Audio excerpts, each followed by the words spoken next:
একটি আমল আছে যে আমলের বিনিময় আল্লাহ তাআলা দিবেন ব্ল্যাঙ্ক চেক দিয়ে বিনিময় দেওয়ার মতো করে, হিসেব ছাড়া।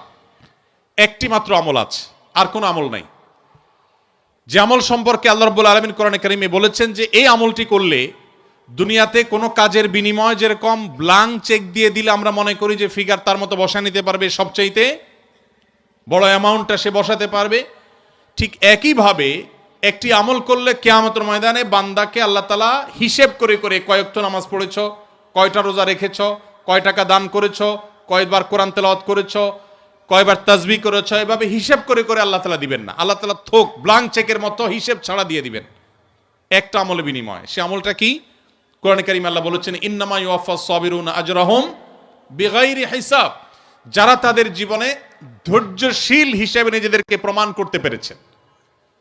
ইবাদত করতেও ধৈর্যের প্রয়োজন হয়, অপরাধ এবং পাপের পথ না মাড়ানোর জন্য ধৈর্যের সংযমের প্রয়োজন হয়, আর বিপদ আপদে কষ্টে তো নিজেকে ধৈর্যশীল রাখতেই হয়।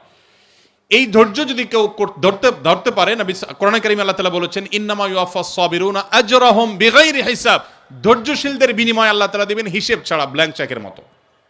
এই জন্য নিজের জন্য খারাপ কিছু হলো, নিজের কোনো বিপদ হলো, আর তখন আমি মনে করলাম আল্লাহ আমাকেই বা কেন দিলেন? আল্লাহ আপনাকে ভালোবাসেন, সেজন্য আপনাকে তা দিয়েছেন। এটি